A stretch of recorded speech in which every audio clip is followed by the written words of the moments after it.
Pessoal, e aí? Todos conseguem visualizar aqui o Jamboard? Alguém que está com áudio consegue me responder? Porque eu estou na tela do Jamboard aqui. Sim. Beleza. O áudio também está bacana? Tá sim, professor. Beleza. Olha, por algum tempo, essa tabela vai ser nossa companheira. E eu estou procurando não usar a tabela padrão, com símbolos, dados, para que vocês tenham expertise de consultar a tabela sem o hábito de ficar contando, porque isso retrata que você não teve aula de tabela periódica, quando você conta. Apesar de você saber, obviamente, que os elementos estão ordenados em ordem crescente de números atômicos, mas eu não quero que você fique contando a tabela. Eu quero que você saiba o ordenamento dos elementos, e a gente precisa fazer uma revisão lá do primeiro ano, junto com o nosso segundo ano aqui. Então, algumas reações que eu propus lá naquele material da primeira quinzena, da primeira APNP, eu vou resolver aqui, aleatoriamente, vocês me sugiram aí, se alguém teve alguma dúvida em especial, mas eu já vou sugerir de acordo com a tabela aqui, tá? Aleatoriamente, para que vocês ganhem essa expertise aí que eu quero que vocês tenham, beleza? Então, só para registro de conhecimento de vocês. A tabela tem os grupos, que são as famílias 1, 2, 3, 4, 5, 6, 7, 8, 9, 10, 11, 12, 13, 14, 15, 16, 17 e 18. Professor, essas filas que estão aqui embaixo são grupos também? Na verdade, de acordo com a EUPAC, elas foram agrupadas aqui no grupo 3 para que a tabela não crie descontinuidades. Essa foi a intenção da EUPAC. Mas são, sim, famílias que têm propriedades específicas, esses metais que estão aqui, certo? E algumas dessas propriedades a gente pode listar. Por exemplo, esses dois caras aqui, eles finalizam a distribuição eletrônica em D1, o que não é uma realidade desses carinhas que estão nessas fileiras aqui embaixo, que finalizam em F, vai de F1 até F14. Vamos contar aqui. Deixa eu atender aí quem está querendo entrar na sala. De vez em quando vai ser necessário fazer isso.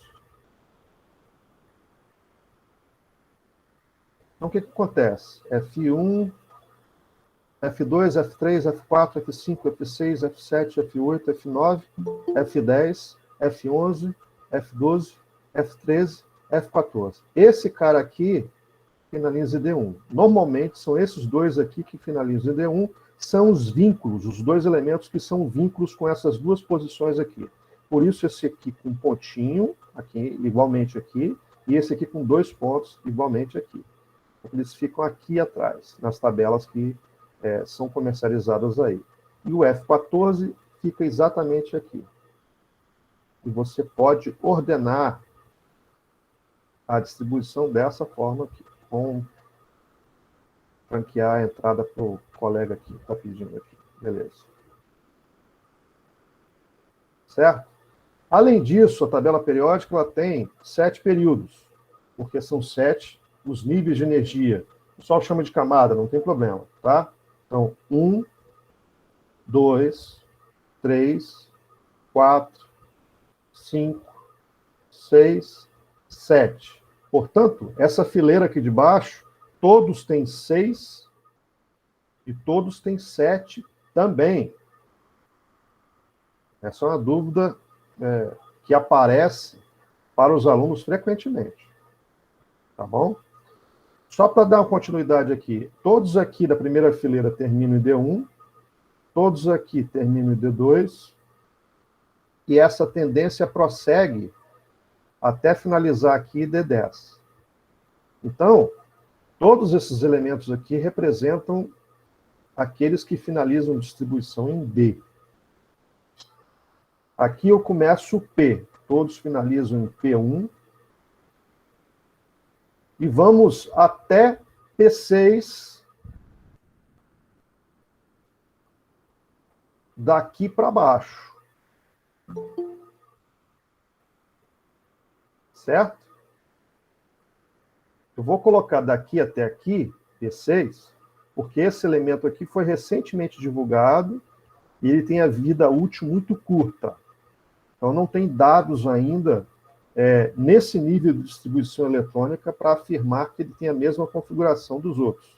Acredita-se que sim. Tá bom?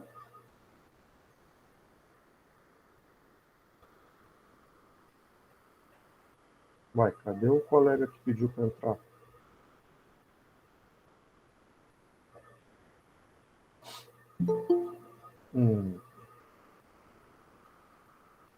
Beleza.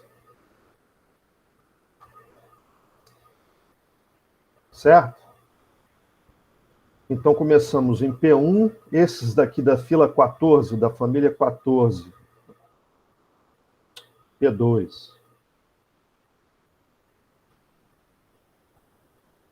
Todos finalizam em P2. Professor, apesar de finalizar em P2, esses carinhas aqui, em lilás, roxo, são metais? Sim, são exceções metálicas que estão finalizando suas distribuições em P. São as exceções, né? Inclusive os novatos que entraram aqui têm essa tendência também, pela lógica periódica. Tá certo?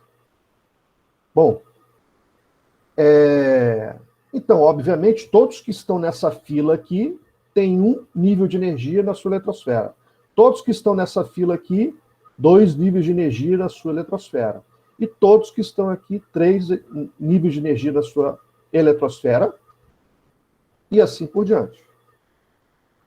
Os gases nobres, todos eles encerram 8 elétrons na camada de valência, exceto o hélio, que é o cara que encabeça a família. É também o segundo elemento a surgir de acordo com a teoria da nucleossíntese. Porque o primeiro que deu origem a todos, possivelmente, foi o hidrogênio. Alguma pergunta até agora? Tá. Então, vamos entrar no nosso assunto de segundo ano aqui. Eu vou deixar a tabela... deixa eu inserir aqui as informações aqui. Esses aqui são do grupo S, esses aqui, portanto, do grupo P, e esses aqui, como já dito, do grupo F. Certo? Os do grupo SP são chamados de quê mesmo, pessoal? Quem pode me dizer?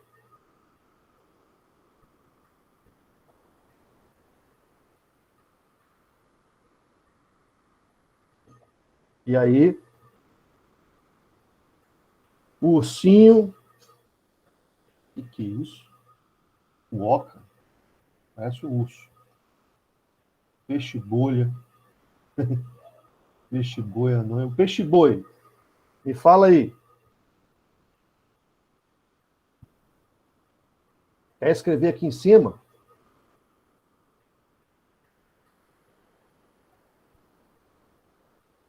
SP são esses elementos químicos, são enquadrados igual ao grande grupo da tabela periódica. São os ametais ou... Não, tem um grande grupo que a gente está perguntando. Os que finalizam em S e em P.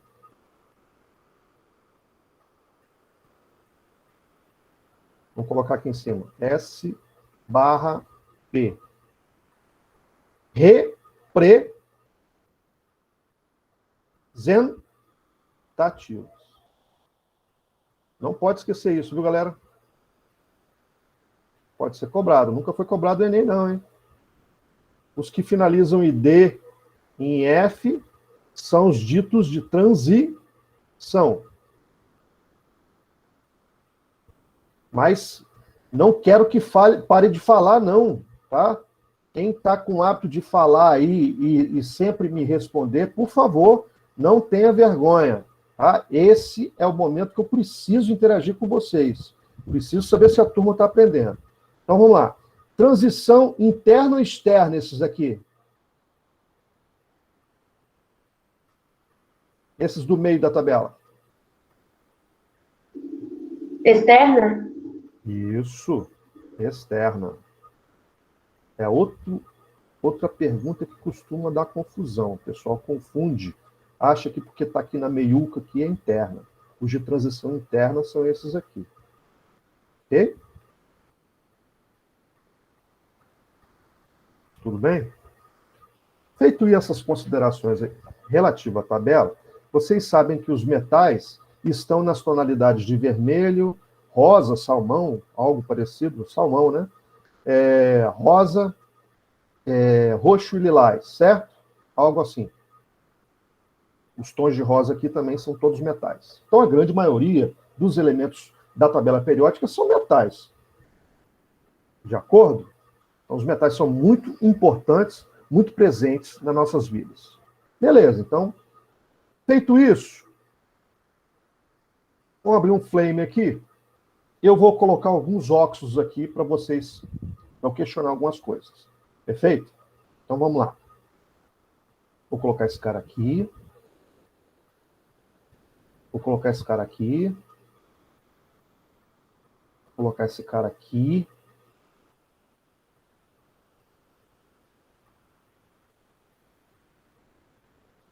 Vamos colocar esse cara aqui.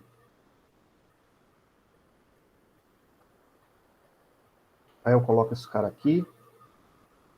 É outro óxido, mas é o solvente mais conhecido do mundo, apelidado de solvente universal, graças a Deus que não é, senão, quando nós fôssemos beber água, o nosso tubo digestivo ia descer via retal e não ia ser bacana, não.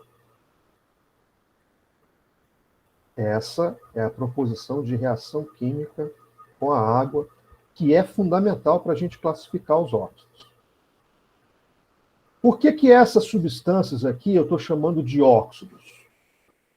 Deixa eu ver quem está na sala para eu abrir a pergunta direcionada. Agora é o momento de saber se o pessoal está estudando. Eita, vamos lá. Parabéns, hein, gente? 43 pessoas, que show de bola. Parabéns. Ágata. Vamos em ordem alfabética aqui. Me diz aqui, minha querida, por que as substâncias que eu escrevi naquela página lá são ditos de óxidos, são chamados óxidos? A Alice está certa. Tomara que ela volte logo.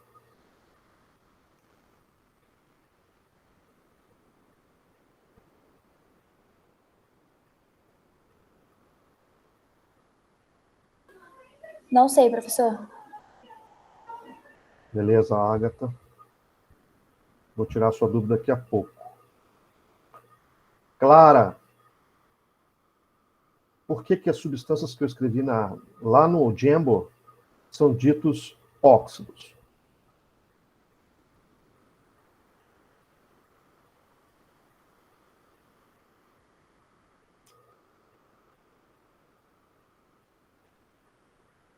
Não estou pontuando, não, gente. Eu preciso só saber se vocês estão com dúvidas, se vocês estão entendendo, para a gente dar seguimento.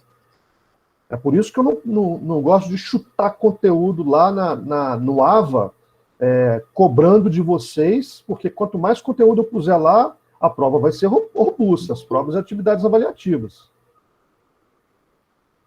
Então eu tenho que saber se vocês estão aprendendo, né? Senão não tem valia. Conteúdo só vale se você está aprendendo. É porque tem a presença do oxigênio? Opa, primeira informação importante. Boa, Luísa. O que mais, Luísa? Porque tem outras substâncias que têm oxigênio e não são óxidos. O que diferencia os óxidos das demais funções inorgânicas? É uma substância binária? Binária, outra informação importante. Então tem que ter oxigênio e tem que ser binário. Agora vamos um representante da informática aqui. Eduardo Dominicini.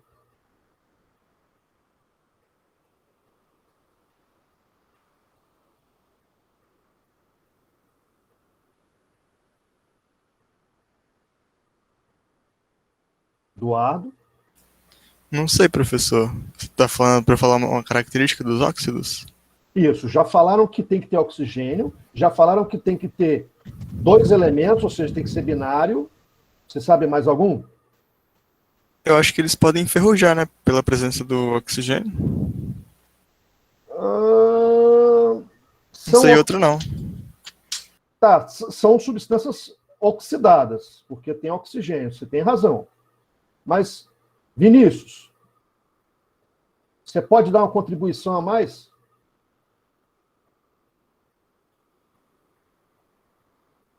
Vinícius Cunha.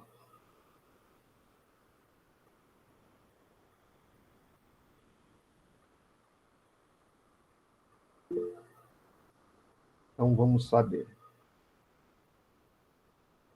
Bom de conversar com vocês aqui.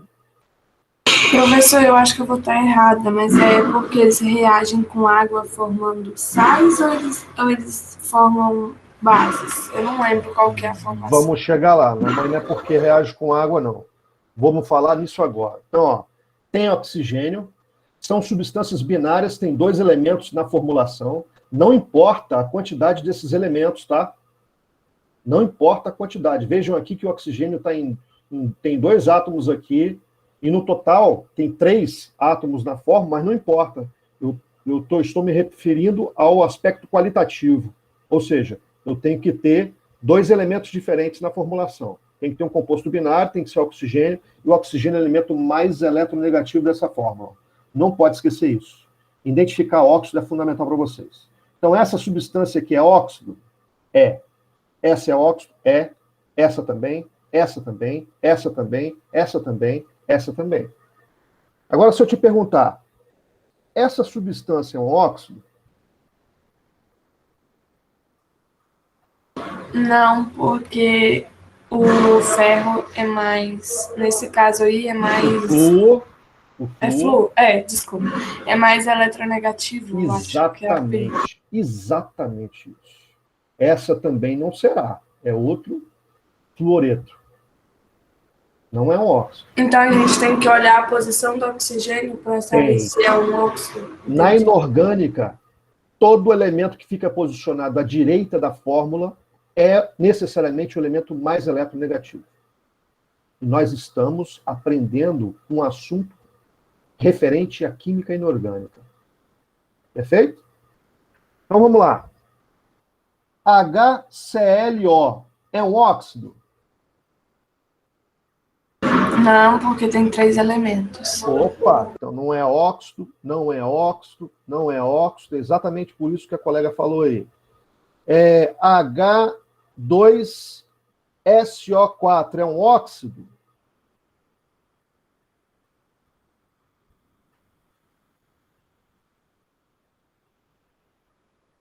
Eu acho que não, pelo mesmo motivo do HCl. Show. Alguém deixou de entender o que a gente acabou de rever, porque essas informações estão todas no material. Mas eu entendo perfeitamente que alguns de vocês tenham dificuldade. Tem gente que tem facilidade na leitura, tem gente que tem facilidade na audição, e tem gente que tem facilidade na visibilidade de imagem. E tem gente que tem facilidade em 2 segmentos ou mais de, vamos dizer assim, de ferramentas de aprendizagem. Mas vamos lá, vamos dar seguimento aqui. Todo mundo entendeu que, para identificar um óxido, tem que ser um composto binário, o oxigênio tem que ser o elemento mais eletronegativo, e tem que ter oxigênio. Então, por exemplo, o HCl não é binário, é binário, mas tem oxigênio? Não, então não é óxido. O NaI não pode ser óxido porque não tem oxigênio. Entendido, pessoal? Alguma pergunta quanto a Em isso? qualquer ocasião, o elemento da direita é o mais eletronegativo? Na química inorgânica. Tá bom? Na orgânica. Na orgânica é o contrário? Não, nem sempre. A gente costuma padronizar. Só que a química orgânica ela trabalha com estruturas. Lá no terceiro ano, vocês vão ver com a professora Laila que nessas estruturas a gente tem que calcular e verificar a eletronegatividade dos elementos, dos átomos, átomo a átomo. Não é conveniente você padronizar aqui a esquerda, a direita da fórmula na orgânica sempre vai ter um mais eletronegativo. Na inorgânica, sim. Ok? Infelizmente, temos esses pontos de exceção aí. Mas na inorgânica, toda vez que você tiver uma forma de um composto inorgânico, necessariamente essa forma tem o elemento mais eletronegativo à direita. Ok? É um padrão. Perfeito? Tem alguma outra pergunta, pessoal? Então tá. Então, continuando a nossa conversa aqui, agora sim nós vamos saber qual a classificação desses óxidos em função das reações. A colega que sugeriu as reações. As reações são fundamentais para identificar a classificação dos óxidos. Então, vou apagar isso aqui. Vou colocar um pincel, que é melhor de escrever. Vou apagar isso aqui.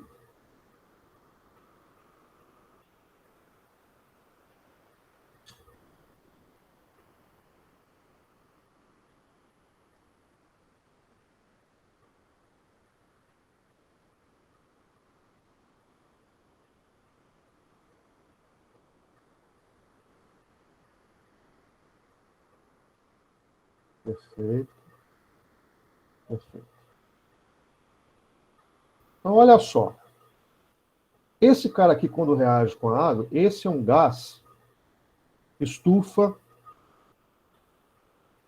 ou seja, ele é um problema ambiental, porque ele absorve energia nas suas ligações e, ao mesmo tempo, ele não permite que a radiação ela se propague para o espaço. Então, ele fica retendo essa radiação por mais tempo na nossa atmosfera. Então, ele representa um problema ambiental também pelo motivo de ser um gás estufa. Mas, além disso, olha o que acontece quando ele entra em contato com as nuvens, onde a água está presente no seu estado de vapor. Ele reage, produzindo essa substância aqui. Tá?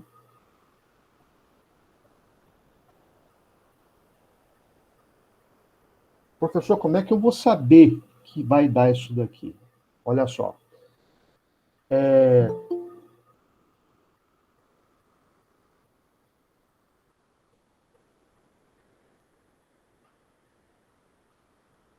Todas as vezes que você vir um óxido de ametal, tá certo? Que ele não seja neutro, e você, infelizmente, vai ter que decorar quem são os óxidos neutros. São poucos, tá? Eu vou informar para você daqui a pouquinho quem são eles, porque a segunda reação tem a ver com isso. Tá bom? Todas as vezes que você tiver um óxido de ametal, você vai ter a reação com água dando um ácido. Ou seja, os óxidos ametálicos, eles são gasosos, o que indica uma consequência, vamos dizer assim, da ligação que está presente nesses óxidos. Essa é uma substância covalente, uma ligação fraca. Mas também isso é um reflexo dos elementos que estão ligados. São elementos de massa molecular, massa atômica, baixas. Então, essa é uma substância de massa molecular baixa. E a ligação é covalente. Então, substâncias covalentes, elas só vão ser sólidas quando as massas atômicas dos elementos que fazem parte da formulação são muito elevadas. Certo? Então, aqui são substâncias de massa pequena. Então, esse cara aqui é gasoso. Professor, com frequência, os óxidos ácidos são gasosos? Sim. Tem essa grande informação que você tem que guardar. Tá certo? Então, esses óxidos são, coincidentemente, óxidos que são normalmente liberados nas reações de combustão de diferentes combustíveis que são utilizados no nosso planeta. Daí o problema ambiental gerado por esses óxidos. Mas também esses óxidos têm uma ação fundamental. Por exemplo, quando a gente pensa no CO2, que também é um óxido ácido, é esse cara que dispara o nosso sistema de respiração. Não só nosso, de outros animais também. Então, é a concentração alta do CO2 no seu sangue, que é detectada pelo cerebelo, que fica na nuca, por isso que não é interessante, pessoal, brincar de pescotapa. Por quê? Porque um pescotapo, você pode dar um tapa na nuca do colega, de brincadeira, e aí você, além de ser bullying, né, você está ameaçando a vida do seu colega, porque se você lesiona o cerebelo dele, você prejudica a capacidade que ele tem de verificar se a concentração de CO2 no sangue está elevada, então você prejudica a respiração. Você pode, em outras palavras, você pode matar uma pessoa com uma pancada na nuca. Então, por exemplo, lutas marciais que fazem parte das Olimpíadas, o golpe na nuca é proibido. Em competições, o golpe na nuca é proibido. Não pode. Então, vocês veem lá na luta de boxe, por exemplo, que teve nas Olimpíadas, o cara não pode golpear o outro na nuca. Não pode, é proibido. Bom, aqui, então, é um óxido ácido, porque reage com água, produzindo o quê? Ácido. Então, esse é um ácido. Todo ácido que tem oxigênio é chamado de oxiácido.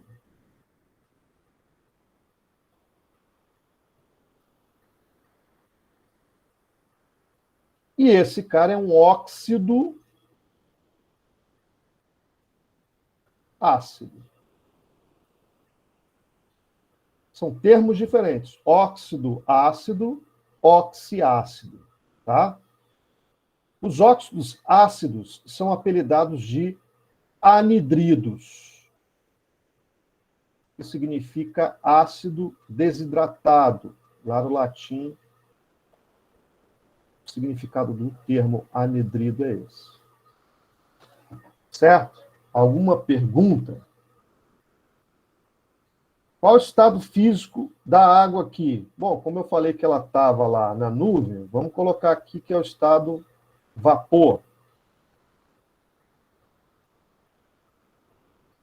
E aqui, como isso aqui está precipitando na forma de chuva, chuva ácida, vamos colocar que ele está no estado líquido. Né? O exemplo que eu estou dando para vocês. Muito bem. Então, você já está vendo que toda a formulação de ácido no mundo inorgânico, na química inorgânica, vai começar com hidrogênio. Você já viu que os óxidos são substâncias binárias, certo? E viu que óxidos ácidos são óxidos diametais que não são neutros, certo? Mas existem outros óxidos que também são ácidos, que têm característica de reagir com água e formar ácidos, e que não são óxidos de ametais. Daqui a pouco eu vou dar outro exemplo, não vou ficar empurrando para vocês informação de áudio. Vou escrever aqui para vocês poderem registrar. Perfeito? O SO, monóxido de enxofre, esse é o dióxido de enxofre, um tipo de nomenclatura. Eu não estou dando ênfase à nomenclatura agora, porque eu vou trabalhar essa nomenclatura em gravação para vocês. Vou trabalhar só nomenclatura de óxido, só nomenclatura de aço, só nomenclatura de base, só nomenclatura de sal. Uma aula gravada só com nomenclatura. Vamos enfatizar agora propriedades, que é algo mais importante que pode ser cobrado em nível de Enem. Beleza? Então vamos lá. Esse aqui é o monóxido de enxofre. Não se preocupe com a nomenclatura agora. Eu quero que você já entre em contato com a nomenclatura, por isso que eu estou citando. Então, o monóxido de enxofre, ele é um óxido de metal. Mas ele reage com a água, professor? Não. Por essa característica,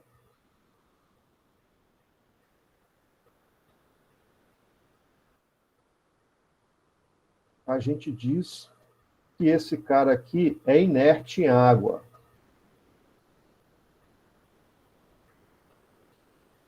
Na verdade, a gente diz que eles são inertes.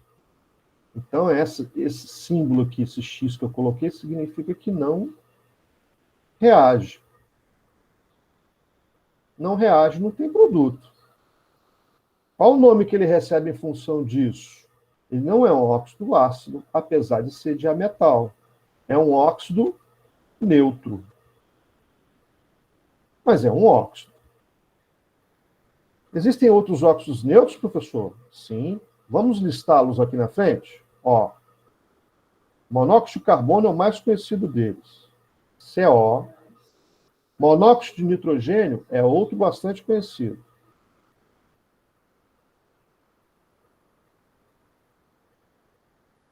Óxido de nitrogênio é outro bem conhecido. E o monóxido de enxofre, também menos conhecido, mas também é conhecido. Então, memorize esses caras aqui, porque todos eles são óxidos neutros. O que significa mesmo ser um óxido neutro?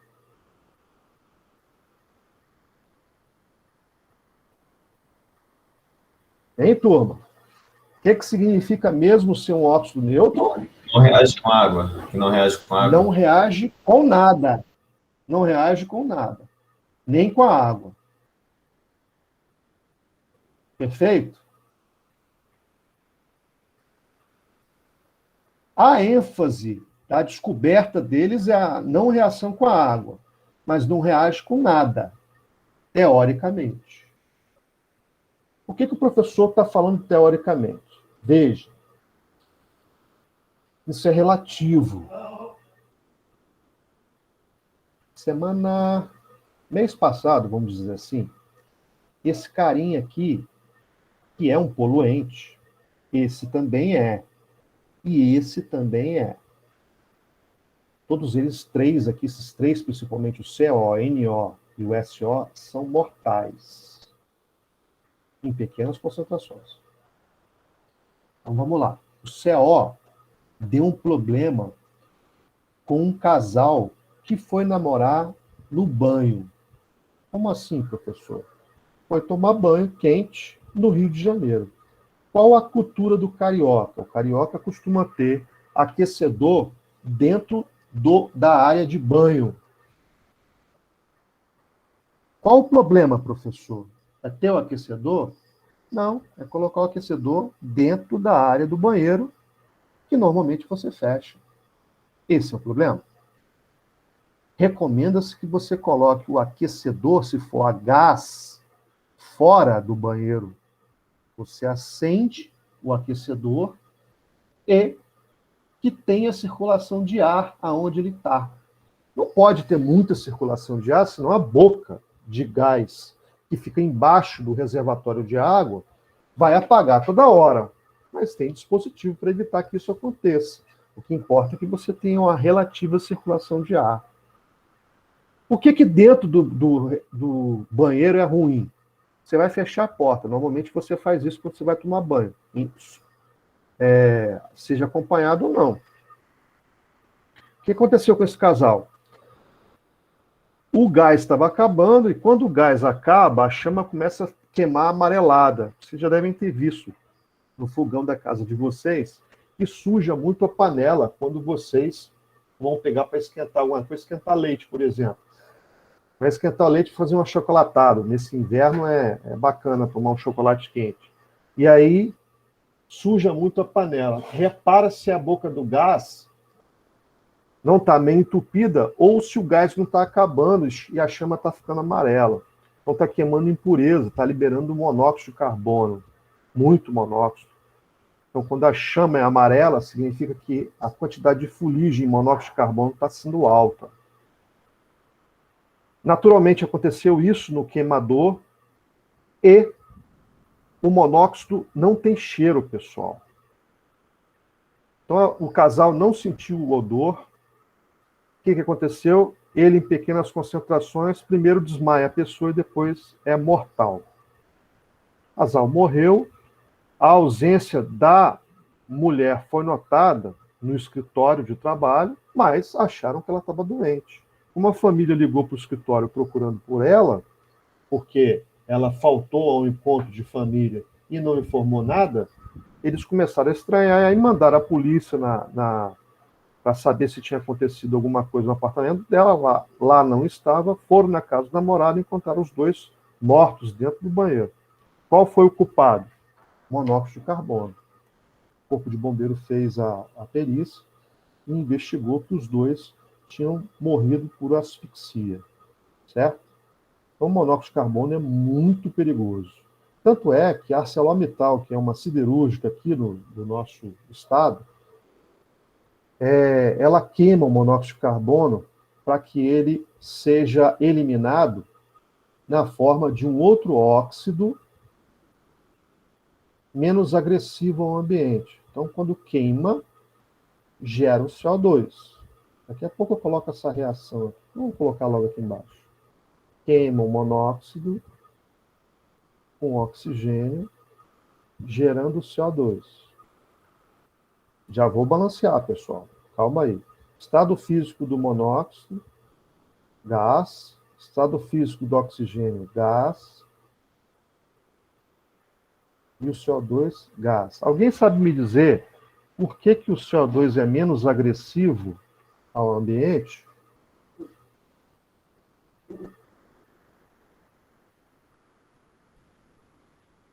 Esse gás faz parte de qual processo biológico importante? Fotossíntese. Exatamente. E quem faz fotossíntese, principalmente, são as algas que estão no mar, que está logo ali do lado da siderúrgica.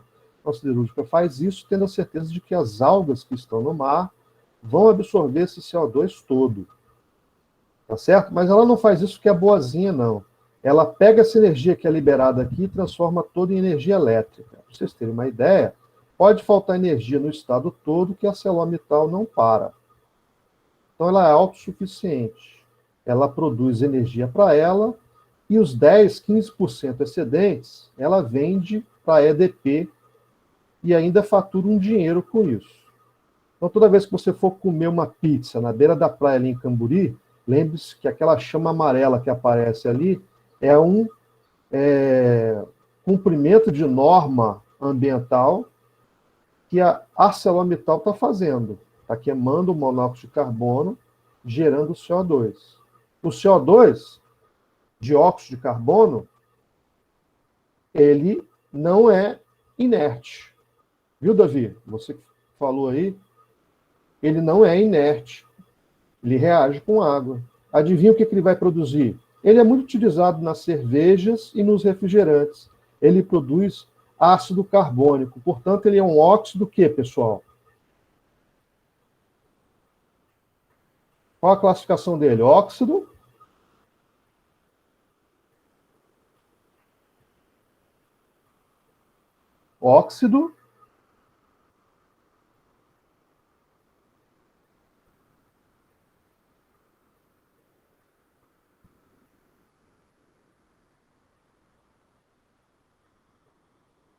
que bom que eu te alertei, Milene.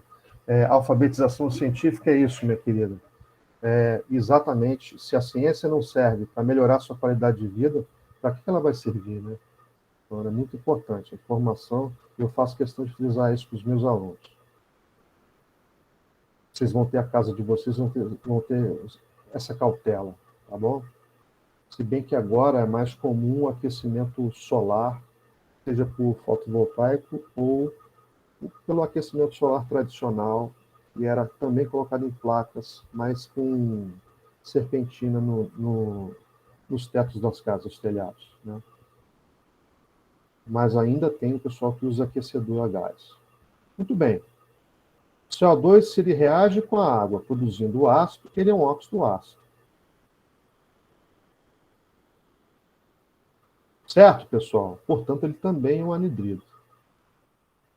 O que ele tem em comum com SO2, professor? Ele é um óxido de ametal. Olha lá onde o cara está lá. Quero chamar a atenção de vocês aqui, por isso que eu coloco a tabela. Aonde que está o carbono? Está aqui. Aonde que está o enxofre? Opa! Está aqui. Coincidência ele está no meio dos verdes, que tem caráter ácido? Não, pessoal. Não é coincidência. O caráter ácido é algo que eu friso para vocês. Esses elementos aqui, que estão no verdinho aqui, quando formam óxidos, vão formar óxidos de caráter ácido.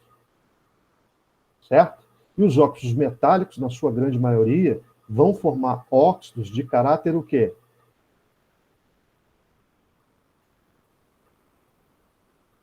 Básico. Agora eu posso perguntar para vocês qual produto que deve ser gerado na reação do óxido de cálcio com água. Que vocês vão saber me responder. E aí? Qual o produto que vai dar? Não precisa me dar a fórmula, não. Qual o produto que vai dar? Repete a pergunta, professor, por favor. O óxido de cálcio reagindo com água vai produzir o que na reação? Ácido? Vamos ver na tabela. Qual o caráter Ácido que carbônico. o cálcio tem? Qual família que o cálcio está? 2A. Isso. 2A não é essa daqui? Isso. Qual o caráter desses elementos formando óxidos? Caráter básico. Então vai formar o que aqui, galera? Base.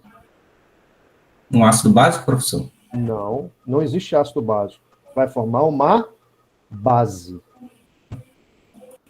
Ok? Como é que são as fórmulas das bases, professor? Bom, aí vamos fazer uma recordação. Toda base tem isso daqui. Como é que a gente chama isso, professor? Chama de hidroxila. Qual a carga da hidroxila, professor?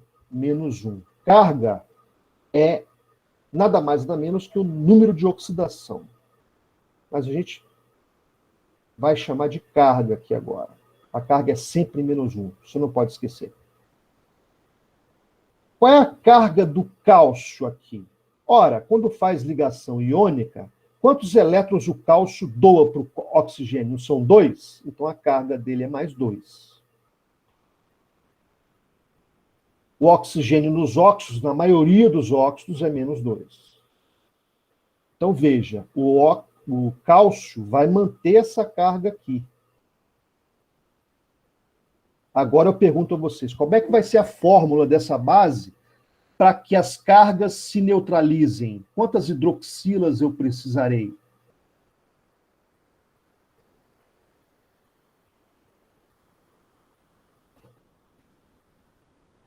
Qual o número multiplicado por esse aqui vai dar carga suficiente para neutralizar essa? 2. Isso. Por isso a fórmula é CaOH2. Professor, mas essa reação está balanceada? Vamos verificar isso agora. Quantos hidrogênios tem aqui? Tem um zinho fantasma aqui. 1 vezes 2 vezes outro zinho fantasma aqui dá quanto? 2. Tem 2 hidrogênios aqui antes da seta. Vamos ver o metal, que é sempre o primeiro que deve ser balanceado. 1 vezes um zinho fantasma aqui. 1. 1, que é esse coeficiente aqui, vezes um zinho fantasma aqui. 1. Então o cálcio está balanceado. Vamos ver o oxigênio? 1 vezes um zinho fantasma aqui, 1. 1 vezes um zinho fantasma aqui, 1. 1 daqui com 1 daqui, eu tenho 2 oxigênios antes da seta. Depois da seta, quantos oxigênios eu vou ter? 1 vezes 2, 2. 2 vezes um zinho fantasma aqui, 2. Então eu tenho 2 oxigênios depois da seta e 2 oxigênios antes da seta. Eu estou cumprindo rigorosamente a regra que diz, na natureza nada se cria, nada se perde, tudo se transforma. A lei da conservação das massas, a lei de Lavoisier. Certo? Quando eu mexo com esses numerozinhos aqui embaixo, quando é 1, eu não preciso explicitar. Quando é diferente de 1, eu preciso explicitar. Esses numerozinhos aqui embaixo são chamados de atomicidades. E as atomicidades retratam o número de átomos em cada fórmula química. Certo? Quais são os coeficientes de balanceamento dessa equação? 1 1 e 1. Quais são os coeficientes da equação lá de cima balanceada? 1, 1 e 1. Essa é uma equação? Não, porque não reagiu. Essa é uma equação? É. Vamos verificar se está balanceada? Vamos começar pelo carbono.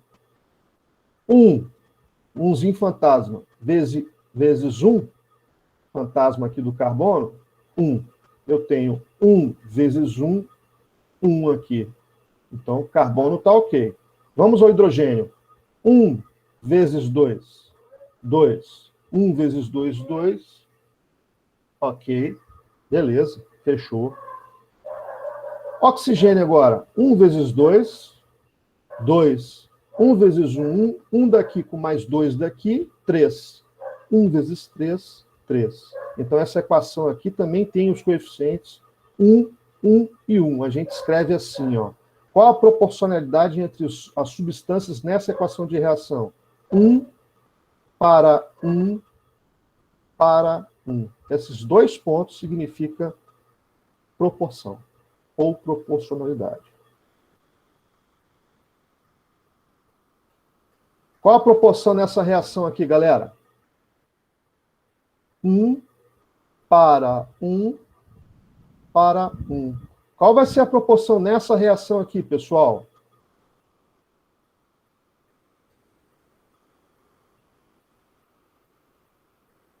Deixa eu apagar. 1 para 1. Isso. 1 para 1 para 1. Correto? 1 para 1 para 1. Professor, essa reação aqui, que vamos colocar na outra página para balanceá-la. Lá na siderúrgica, na ArcelorMittal faz isso. Queima o monóxido para produzir o CO2. Aí o grande questionamento para vocês. Nessa aqui eu estou transformando um óxido. Vou abreviar aqui, tá, galera? Não é correto abreviar assim, não, mas... Bom, não abreviar, não. Fazer merda, não, professor. Tá, beleza. Óxido neutro.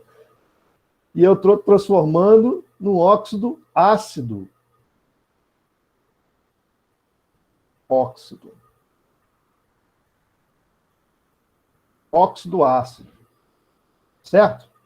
Eu estou promovendo essa reação química aqui. Está balanceado, galera? Vamos verificar? Quantos carbonos tem aqui? 1 vezes 1, 1. 1 vezes 1, 1. Vamos para o oxigênio. 1 vezes 1zinho fantasma aqui, 1. 1 vezes 2, 2. 2 mais 1, 3. Ô, professor, 1 vezes 2... o que é esse 1? Oi? Eu não estou entendendo esse.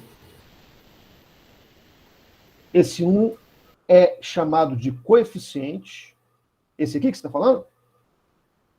É, esse monte de 1 que você está colocando aí. Não, uma coisa eu estou falando desse 1 aqui embaixo, a outra é esse aqui. Esses aqui são atomicidades. Eu não estou colocando, não, eles já existem. Só que quando é 1, eu não preciso colocar. Só estou lembrando a você que tem 1 ali. Depois eu vou apagar, ok? Chama-se atomicidade. O que é atomicidade? É o número de átomos de um determinado elemento presente numa fórmula química. Perfeito? Entendi. O coeficiente ele vai variar dependendo da reação que a substância está envolvida. Tá certo? Então, por exemplo, aqui eu estou perguntando a vocês se a equação está balanceada. Nós verificamos que no produto tem 2 átomos de oxigênio. No reagente tem 3. Como é que a gente faz para balancear? Bom,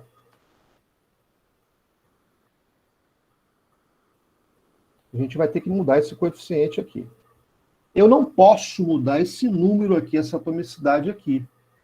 Por quê? Porque o gás oxigênio, a fórmula dele vem do fato dele ter sido formado por 2 átomos de oxigênio ligados por dupla ligação covalente. Então, só tem 2 átomos de oxigênio na fórmula. Alterando isso daqui, eu gero outras substâncias. Se eu puser, por exemplo, 3, eu não tenho gás oxigênio, eu tenho ozônio. E o ozônio já não tem essa formulação. Ele tem outra formulação, onde essa dupla aqui, lá no terceiro ano, a professora vai ensinar para vocês ressonância. Então, ela fica migrando para cá e para cá. Tá certo? Então, o ozônio tem essa característica. E é outra substância. Esse cara aqui está lá na atmosfera alta. A função dele é filtrar os raios UV. Certo? Mas é outra substância, não é gás oxigênio. Então, eu não posso mudar essa atomicidade aqui. O que eu posso mudar? Eu posso mudar o número que está aqui na frente. Qual o número que multiplicado por 2 vai dar 3? Aí você me pergunta, posso usar número decimal? Matematicamente você pode. Pode colocar um e-mail? Pode. Um e-mail corresponde a qual fração? 3/2. Então, normalmente a gente coloca aqui 3/2. Do ponto de vista matemático, isso está correto. A grande pergunta é, do ponto de vista químico, isso está correto? A resposta é não. Embora a matemática seja importante para subsidiar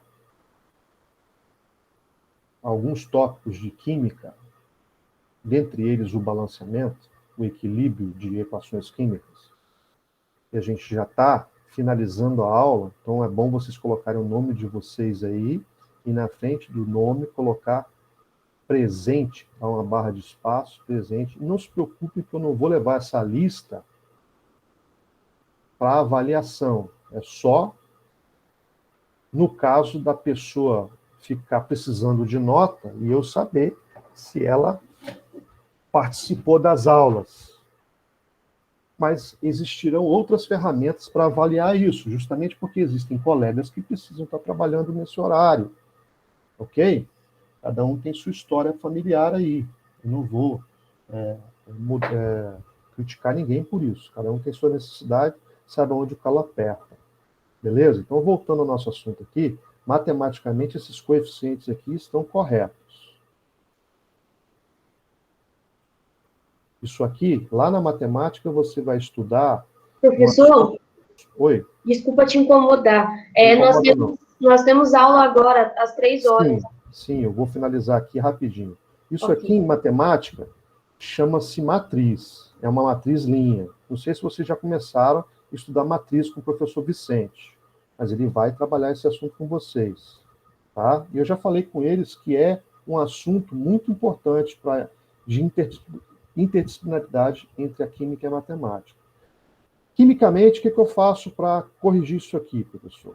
Lá na matemática, você pode pegar essa matriz, o pessoal da informática vai trabalhar muito com matriz, porque o programa de informática é feito praticamente com uma operação com matrizes, tá? Então, veja, você faz uma operação que é multiplicar tudo isso aqui por 2. Como é que fica essa matriz multiplicando tudo por 2? 2, 3, 2. É exatamente assim que vão ficar os coeficientes lá em cima.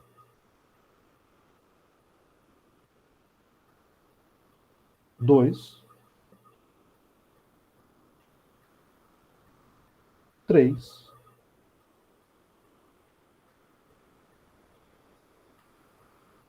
e 2. E assim, ela fica balanceada. Qual a proporção dos reagentes e produtos aqui? 2 para 3 para 2. Pessoal, eu preciso que vocês estudem o conteúdo da primeira APNP. Isso daqui tem que estar consolidado. O caráter ácido e básico predominante tem que estar consolidado. Eu não posso avançar de óxidos para outras funções sem saber se vocês estão entendendo. Certo? Não me interessa fazer prova ou atividade avaliativa com vocês copiando resposta ou pegando resposta de outros colegas. Eu quero que vocês saiam daqui prontos para fazerem uma prova de Enem ou qualquer outro concurso. Vocês têm que estudar. Por favor, se tiverem dúvida, me procurem. A propósito, as aulas que estão no AVA, vocês já tiveram acesso às atuais dessa PNP? Só me dá um positivo aí para eu saber se está tudo certo. Estão tendo acesso lá? Você passou mais coisa além dos textos? Passei bases e ácidos. Vocês já viram lá? Está acessível? Eu não vi ainda, não. Dá uma olhadinha, Karen, e me dá a sinalização pelos grupos das nossas matérias. Ô, professor, depois que você terminar a gravação, se você quiser, eu vou te mostrar como a sua sala fica visível pra gente, para você ver como que é diferente das outras salas. Tá bom, beleza. Tranquilo. Manda uma foto lá pro grupo, tá? Para não atrasar a sua aula, beleza? Boa aula para vocês aí, pessoal. E obrigado pela participação aí, hein? Grande abraço. Tudo de bom. Todo mundo já colocou presente aí? Posso interromper a gravação? Fica com Deus.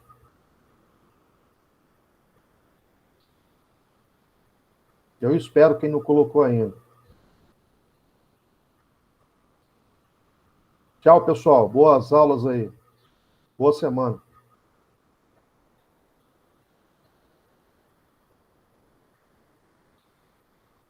Alô, Luan. Alô, Heitor. Nayara, todo mundo, um grande abraço. Pedro.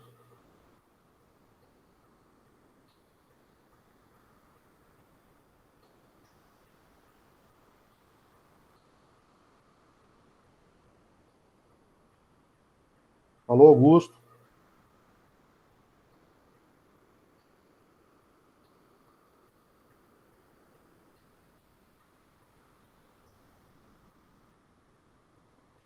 Beleza, Muniz?